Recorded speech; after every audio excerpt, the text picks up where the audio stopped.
Happy New Year and welcome to today's Friday Tech Bites show. I join you guys right where we left off. I'm with Melissa. How you doing, Melissa? I'm good. How are you, Rick? Happy New Year.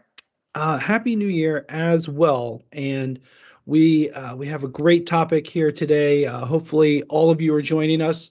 But let us know where you're from. So I'm based in Ohio. Melissa's based in Jersey. We've got a producer in Romania and Europe. We've got a producer in Atlanta and Georgia in the US. We're going to light up the map. And so we're going to get it built here, but drop in the comments where you're joining us from. We're TriCasting on 3 social networks here, so we're watching all 3, and let us know where you're from. So we're going to talk about an interesting topic here today, Melissa. Immutability.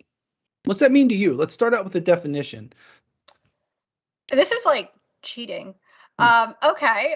Immutability in my world means 2 simple things: that my data can't be changed and it can't be deleted.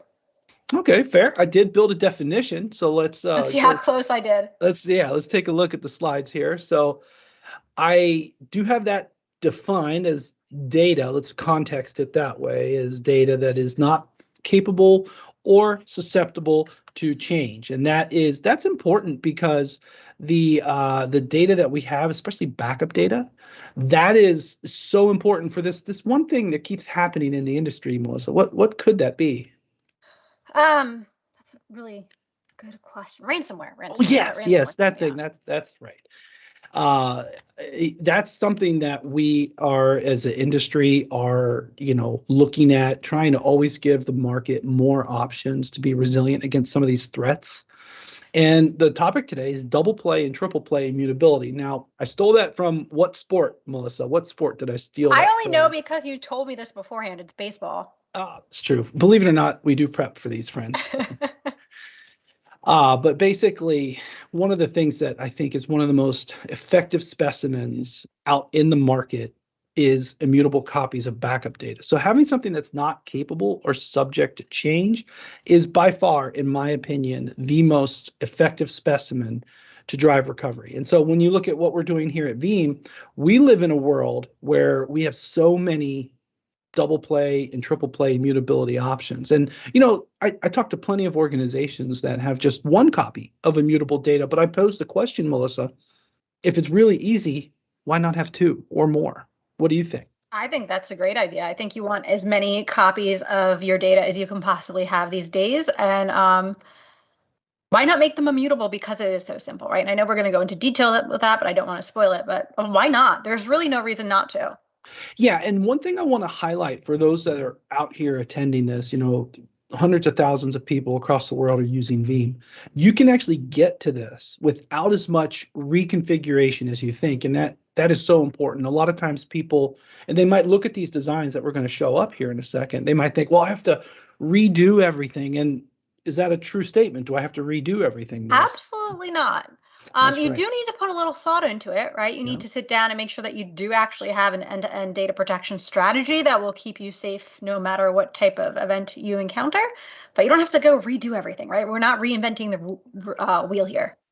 Yeah, that's a very good point, because it can be as simple as managing copies of data, right? Because chances are we don't have enough copies anyways, right? When we talk to organizations who have deployed Veeam, they might have done this and that, but they might not have done this other thing that will get them to that next level.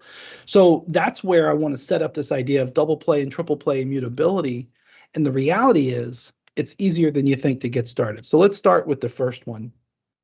What I'm looking at here, I think I should actually zoom into this with an explanation first, is when I say there's immutability at every step, there's a really central technique to that, and that's the scale out backup repository. I have my own definition of that, Melissa. Oh, come on. But why don't you give me a definition? But no, I think it's important. All right, What would you define it as? You're not going to like this. I might get in trouble here. It's like VMware for backup repositories almost, right? We're taking your physical backup repositories and putting them into a logical construct that's really easy to manage and access. And more importantly, we're going to, through the power of policy, right, we're going to move your data to whatever tier it should be in at the appropriate time based on what your requirements are. Oh, that's a good one. So that analogy of VMware, we're going for abstraction, right? You're abstracting. That's a very good analogy. I like to say it's a software-defined, cloud-ready secondary storage system. And it was actually built, I think it was V7, it may have came out, where it's one of those things where it was built to allow customers to address the phenomena of the backup storage is full. I need to spill over to another one. And that happens, right? It Yeah. happens. Right. Like, oh, it filled up. What do we do? Yeah. Yeah. Or you're done with that add brand. another piece, right? We don't care. Add another piece. You're good to go. Something's off lease. It's got to go. You know, that's a really good use case too. Yeah. So the thought here is that this software-defined secondary storage system can be used to extend to the cloud. But when you think about sprinkling immutability dust through it, these are the areas where you can enjoy some of the Veeam controlled immutability in the mix here. So the performance tier is presumably that on-prem copy. The capacity and archive tiers would be those offsite copies, and that could be the public AWS S3 or S3 compatible systems. Yeah, we're not picky. Really, no, we're not. Absolutely not picky. Absolutely. So I did get an update from the producer that the map is ready, and we've got a great crowd. Let's take a look here before I define this a little bit more. So over in the U.S., we've got Michigan, we've got Grand Rapids. I used to live up there, so thank you for that. Over in Europe, we have Austria, we have Portugal, we have France. Welcome, everyone. I would not do anything else on a Friday night. Down in South America, we've got Brazil, we've got Ecuador. Welcome. And then south, but other side, the transatlantic combination, we have over in Africa, we have Nigeria, and then far over there, we have India. So let us know where you're from. We're going to light the map. Oh, we got another addition. Czech Republic is watching too. Oh, Czech Republic. Oh, welcome, welcome, welcome. That's a lot of green.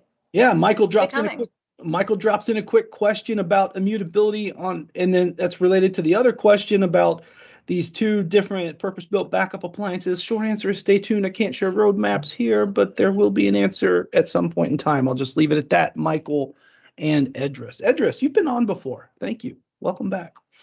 Okay, so back to the diagram. Immutability at every step. What my thought here is by having these immutability options end to end, you can have one copy on this performance tier, a second copy on the capacity tier. So this is that double play. So both copies are what? Immutable. Immutable. And that's a good thing. And one of the things that I think a lot of people don't get when I draw this or PowerPoint draw this with Veeam is that what is missing from this, by the way, Melissa? What else is part of the story? I don't know. What is missing? Like your Veeam infrastructure, your source data. I'm actually preparing for everything to have failed. That's what I was going to say. It doesn't matter because the whole pets versus cattle thing that we've always gone over. Like your Veeam environment, that's like cattle. Like all you need to do is connect to one of these repositories and with a brand new server, and you're back in business, right? The way we store the data, I mean, you're fine. Cattle, interesting. Pets versus cattle. You've never heard that? No, I grew up with cows. But that's another show. First cattle, right? So it's like a VMware thing. Like, are your VMs like the pets you really care about and you nurture? Are they cattle? You don't care. My VMware host, cattle, don't care. Oh, maybe this is a bad example. I mean, well, but it's funny because then, as we're enjoying the steak, anyways. Okay. So the thought is, as you work downstream, this is the part that matters. The copy of the stuff backup. That matters. The copy of your data. As long as you have one of these copies, right, you're going to be good to go. And that's just it right here. Let me see if I can do this right. Each copy is fully self-describing and recoverable. So and independent, right? And independent. I don't need any type of proxy server in the cloud. I don't need any dependency on anything else that's ever happened. All I need is this copy of data. So a bucket and you're good to go. Now, one thing I'll caveat, if you encrypt it with Veeam, you will need that encryption password. And that's a user-defined set thing. That's the only thing that you would need. So that's kind of the mindset of double play. And if you still don't like me, well, then put a copy on tape. Put a copy with a server. Easier than ever. So what does this look like? And, the cloud is a great way to get started. There's a lot of different ways to do it, too. That's the beautiful part. We'll go over a couple here. But you can do this a lot of different ways, which means no matter what your budget is or what kind of infrastructure you're working with, right, you can develop a solution that's going to have multiple immutable copies of your data. And some people aren't ready for the cloud. There's this There's one young nothing wrong with that, there's by this the one way. young lady on my team who wait, no, different conversation. But anyways, some people aren't ready for the cloud, so it's actually very easy to get this double play copy of immutable data on premises as well. So take the hardened repository and then a backup copy job to a second system with the hardened repository. And here's the trick. When these backups are written on Linux with immutable attributes, the trick is just, use a different distribution of Linux and always use different passwords and things like that. In fact, just did the first segment today, the hardened repository workshop video. So even if you don't have the cloud as an option with no additional Veeam cost, you can have multiple copies as well. So you Any can, hardware you want, whatever you got. indeed. Whatever's So on sale this week, right? We don't care. yeah, I want to care, but Veeam No, you doesn't. don't. Yeah. No, you So don't. I'll say that the highest performing environments we see, especially not just for backup but also recovery, the highest performing environments are those industry standard servers with a lot of density. I'm far removed from the speeds and feeds world, but I'm blown away with some of the stuff that I see from some of the partners and the smart users out there. And these hardened Linux repositories just makes it so easy. I mean, what do you see when you talk to customers as well, Melissa, and partners? Yeah, I see the same thing, right? Because I can buy the biggest, baddest, fastest, cheapest server, right? And turn it into a hardened repository, immutable copy of my data right there. Love it. And the other thing is, again, with the scale out backup repository, if you change any of the underlying components, You don't care. especially with the seal and the move and the maintenance mode and the evacuation properties, you can change brands, hardwares, very, very easy. Okay, so not everybody's ready for the cloud, but we also have the service provider angle, right? That's a very easy way to get started, especially if you're single site. Cloud Connect. If you had to introduce Cloud Connect to someone, Melissa, how would you? I actually, funny story, I actually used Cloud Connect as part of my VCDX design back in the day for exactly this use case, right? We did not have the capacity to recover on site. So we needed to get our backups offsite to recover with a service provider. So it's a really quick and easy way to not only get your data to a service provider, but also be able to use their resources too as well, right? Okay, something happens, I want to restore their infrastructure because I just don't have it. Well, that's a very good point. And one thing I'll add about the Cloud Connect angle, this is just me showing off here, all right? But because I've been at Veeam so long, I can throw down these little anecdotes. But this particular technology, insider protection, which is part of Cloud Connect, which Cloud Connect is offered by service providers all over the world. Insider protection is a second copy of your data that you don't have access to. Well, neither do the service providers for that matter, because we recommend you encrypt it as it goes in there. But to recover this, ransomware, fire, flood, and blood, accidental deletion, malicious administrator, you name it. To recover this would be what I call a four eyes recovery. You need two humans to do it because the service provider has to engage to expose this copy of data. So it meets my ultra resilient criteria. And this is a very easy way to get started. You need one TCP port over the internet, and you can send backups to a service provider. And what's really interesting is that if you think about some of the, again, fire, flood, and blood ransomware type situations, you might not trust where you came from. And service providers can Right. really help you spin up some IaaS. And Or you might not be able to use where you came from, right? Because the law enforcement was involved and said, hey, you're not touching your infrastructure until we finish our investigation. Good luck recovering. Indeed. I just see a question come in from Anand about immutability in Azure. So I'm going to take that one right now and give you a thumbs up. But basically, on that one, Anand, there will be a time when this happens, but it's not something I can share right now. I will tell you I believe it's still in preview with Microsoft. I haven't looked. I've been off for a couple weeks, but as of recently, it was still in preview. So Veeam would need that to be GA, and then we'd align it to the right vehicle. There will be a time. I just don't have it to share with you at this time. All right, so now we're going to do something fun. Melissa, put me on the hot seat. What are we going to do? Which of these should Rick demo? The hardened repository or object lock with the capacity tier? Now, we mentioned these both and we showed them in our diagram. I'm going to forecast that everybody is going to pick the hardened repository because it is a really super easy, quick way to get started with immutability and doesn't have many requirements other than a Linux server. All right, That's so my guess. drop in number 1 or 2, which one you want, and I'm going to be put on the hot seat. I don't know how this show is going to end here, We but don't give know. me yeah. So Melissa's predicting that the hardened repository will be what people want to see. Team hardened repository right here. All right, team hardened repository. So drop in the chat of your social network of your stream which one you want to see. And when we say the hardened repository, that's a Linux system, any Linux system with Veeam backups written on that file system with immutable attributes. And there's this really cool one-time credential. So let's see what comes in. And I have a suspicion people are going to want capacity tier. I knew you were going to go the other way. I'm going to be contrary here because the cloud, Amazon, those types, people really like that. So, all right, some results are coming in. There is a little bit of a lag here, so we will see what we get here. And if I had a hardened repository. Yeah. And then something in the middle, forget what's in the middle. And then, well, I guess it would have to be certain things.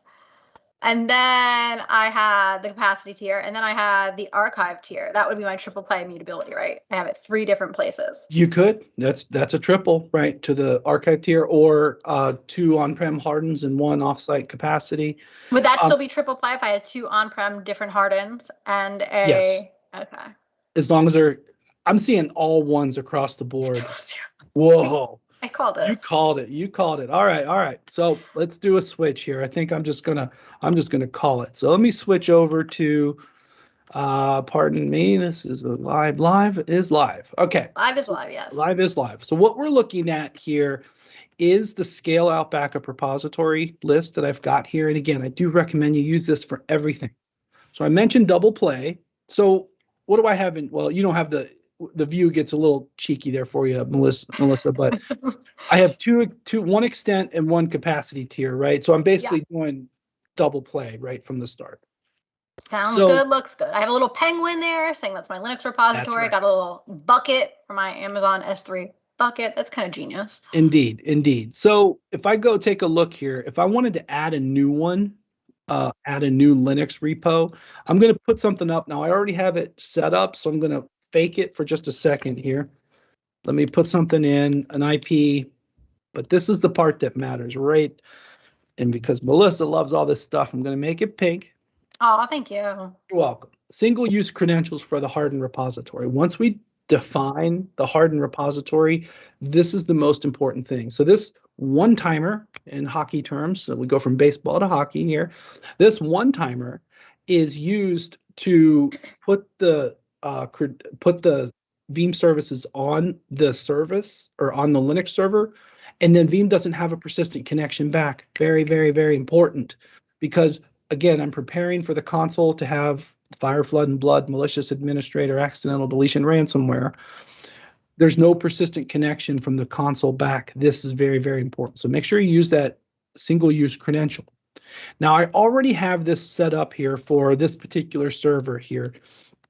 Let's go back to green. TPM0M Ubuntu. All right. I like Ubuntu. That's like a good distro. Easy to use, right? If I don't know anything about Linux, but I want to use a hardened Linux repo, I'm probably going to get started with Ubuntu. Indeed. So I have this one set already, and I am using the single-use credential. So it's a very easy add.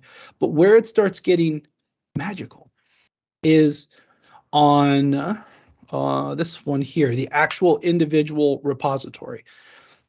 And one thing I can tell you here as a recommendation is to make your repository names self-describing.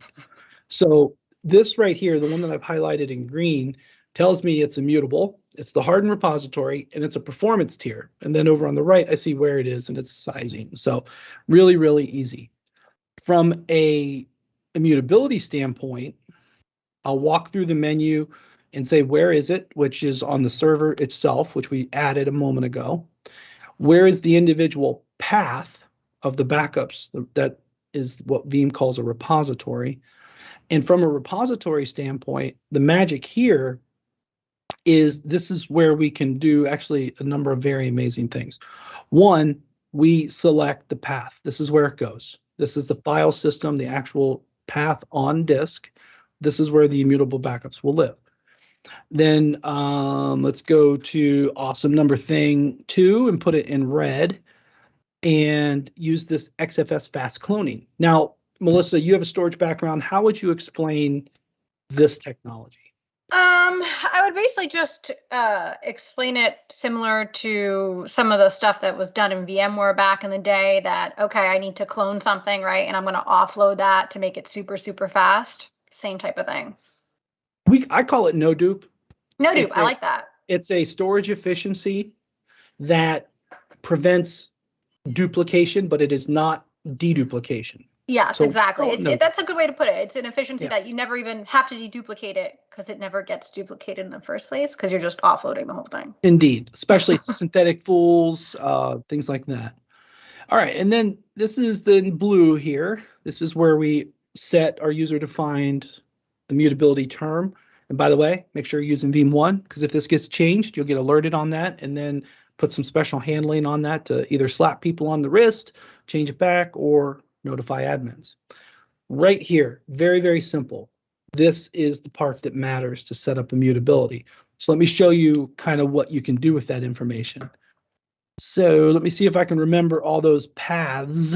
So I actually thought, Melissa, I thought people were going to choose cloud because I have all that already, but I didn't prep the hardened Linux repo. Oh, come on.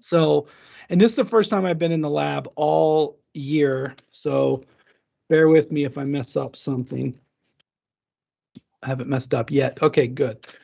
All right. So, and I know this is really hard to see, so I'm going to do my best to be zooming in here. But actually, Marco asked a really good question. I'm just going to pause for a second. Is there a guide to implement the Linux VM for immutability? 2 comments there, Marco. 1, I don't recommend doing it as a virtual machine. But then number 2, yes, I am working on that as we speak, by the way. And you're doing some nice videos on how to do it, basically, right? Yeah. But if you go to the backup and replication documentation, it's all laid out for you there step by step. It's about like 3 steps that you have to do to set it up. Yeah, and I'm going to make a full end-to-end workshop that will walk you through it. So stay tuned for that. It's going to be on the Veeam Community Hub. Marco, if you're not a member there, go in and become a member. All right, of course, I could have prepared and had this already, but let me show you all something really quick here. So what I'm looking at right here is a file system path. This is a collection of Hyper-V backup jobs, and I've listed the path here. So you'll see that there's a metadata file. This one doesn't get marked as immutable. Don't let that scare you. This is the least important file in the path. What we care about are the VBKs, which are the full backups, and then we care about the VIBs, which are the incremental backups that sit on disk here. All right. These are the files, and I'll show you that real quick here in another session here. Do you know I just put together that IB stands for incremental backup, like right now? Hey now. Like I knew it in my mind, but I didn't realize that was Yeah, fair shout. So, and then here's the attribute listing, right? So the ones that are in that term, they carry this immutable tag here. And you'll see that the full backup has it as well. So any part of that chain that's needed will persist with these immutability attributes. So that's a quick and dirty. And I will highlight, I am working on a cool end-to-end workshop video that will show how you configure the hardened repository. In fact, I have over there behind me, I have a server that I just got the drives in. I'm going to take it over to the data center. I have the camera.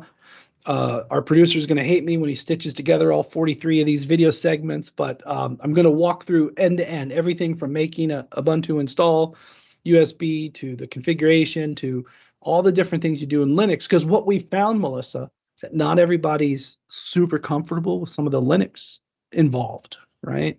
Like, hey, just go do this, set up. If you've never done it before, right? It could be a little intimidating. Don't worry, we got your back. Indeed. So, Chad, I'm going to get you with the cloud one next time. So he was my lone vote for number 2. So. Awesome, awesome. So I think I got a message that the second hit of the map is ready. All right. And let's take Wow, a that's a look lot more here. green. Oh, wow. There we go. So I lost my screen, went to the wrong one. But anyways, we have Ohio, we have Colorado. Oh, Ohio again. We have Colorado, we have Indiana. My sister lives there. We have Italy and France again over in Europe. And then we have in Africa, we have South Africa. And we have actually, I don't know, these might be a first. We have some new ones um, in Europe with, or not Europe, but in Asia with Bangladesh and Vietnam. I don't know if Bangladesh, at least on our show, Melissa, I don't know if that's happened yet. So either way, welcome. I mean, this is great just to see all these different locales. I really appreciate it.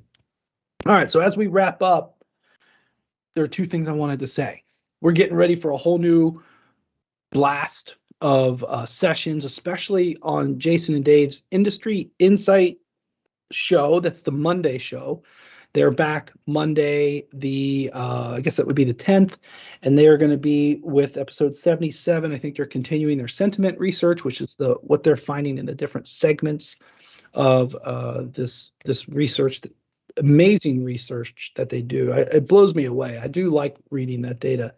And then tell us about what's coming up next Friday. We had a Melissa idea special. Oh, so we're going with the Melissa idea, right? So we're going to walk through a little bit of, I'm tentatively calling it a backup health check, right? Where we're going to go through kind of your whole environment and say, okay, what are the things I need to be doing right now to make sure my environment's in good health and I'm protecting all my assets in case something like ransomware happens later, right? We just want to make sure that all that upfront work is done and everybody's in a good spot to actually recover on disaster day. Disaster day. I love Yes, that's a new one I'm using. Yeah, that's up there with the disastrous. All right. Hey, on behalf of the whole team, thank you for joining me again here today, Melissa. I appreciate it. My pleasure. Anytime, Rick. Big shout out to Katie, our producer in Romania. Big shout out to Mark, our producer in Atlanta, and all of you who have joined. Thank you so much. And whoever just joined us from Bulgaria, because that is a first for this show. Thank you for joining. Yeah. Cheers. Welcome. And so on behalf of the whole Veeam team and everyone else who's helped produce this, we really appreciate your time. Have a great weekend, everyone, and we'll see you next Friday.